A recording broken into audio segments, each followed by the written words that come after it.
Sir नमस्कार हजुर। आराम हजुर, आराम हुनुहुन्छ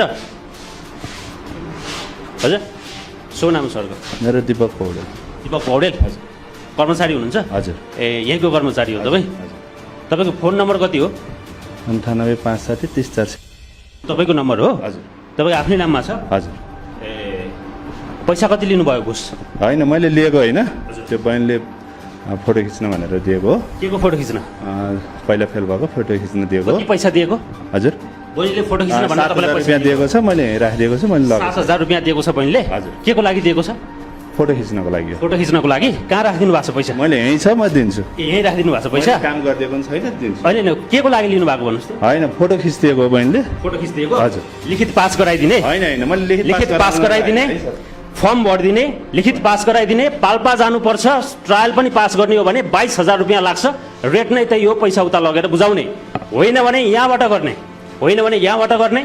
यहाँबाट गर्नलाई 5,000 रुपियाँ लिखित पास गरेको रेट छ, 2,000 रुपियाँ फर्म भरेको राख्छ, 7,000 रुपियाँ कुम्ल्याउनु भयो होइन?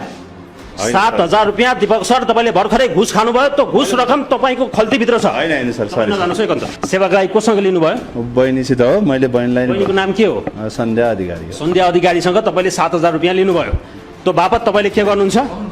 त्यो बापत तपाईँले के गर्नुहुन्छ सर? त्यो एकछिन नबोल्नु। मैले केही पनि गर्दिनँ बहिनीलाई। होइन मैले केही पनि गर्दिनँ, बहिनीलाई नै रिटर्न गरिदिन्छु। लिखित दिन पर्दैन।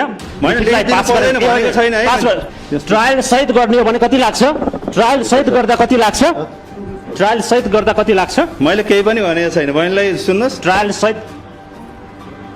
सहित गर्दा कति लाग्छ? 22,000। जानुपर्छ कहाँ? पाल्पा। अर्को बहिनी पनि जाँदैछ, तिमी सँगै रुम सेयर गर, सस्तो पर्छ। अर्को बहिनी पनि जाँदैछ, तिमी रुम सेयर गर, सस्तो पर्छ। ठिक हो सर कि म गलत भन्दैछु? तपाईँले बोलेको भाषा हो यो? तपाईँले बोलेको भाषा हो? 22,000 मा ट्रायल पनि पास हुन्छ, सबै हुन्छ, पाल्पा जानुपर्छ। ठिक हो? हो सर। तपाईँले बोल्नु भएको हो, तपाईँकै आवाज हो। केही भन्नु छ तपाईँलाई घुस लिएको विषयमा? घुस लिएको होइन, होइन। मैले बाहिर सबैले पठाइराख्नु भएको छ, त्यसरी पठाउनुहुन्थ्यो। कहाँ पठाउनु भएको छ? पाल्पा त्यसरी पठाउनु भएको छ? Sorry sir. यसरी पैसा लिएको अर्को बहिनीको पनि थियो, अर्को बहिनीको पनि थियो। त्यो पैसा लिएको तपाईँले को-कोलाई दिनुहुन्छ ल भन्नुहोस्? मैले कसैलाई को-कोलाई बान्नुपर्छ? कसैलाई पनि दिनु। तपाईँ भइसके पछाडि, तपाईँ यहाँ यति कुरा भइसके पछाडि अर्को मान्छेलाई जोगाउनु पर्दैन। भन्नुहोस् को-कोलाई बान्ने हो? Sorry sir. हाकिमसँग जान्छ? जाँदैन। शाखा अधिकारीसँग जान्छ? पैसा नि जाँदैन। आफ्नै लागि हो? आफ्नै लागि हो। मैले आफ्नो लागि भन्दा नि यस्तो हो सर। कस्तो हो भन्नुहुन्छ भने पैसा यही छ, यही छ। राख्नुहोस् न पैसा। के भन्नु? मैले तपाईँलाई पैसा, मैले बहिनीलाई नै रिटर्न। होइन होइन, पैसा राख्नुहोस् है।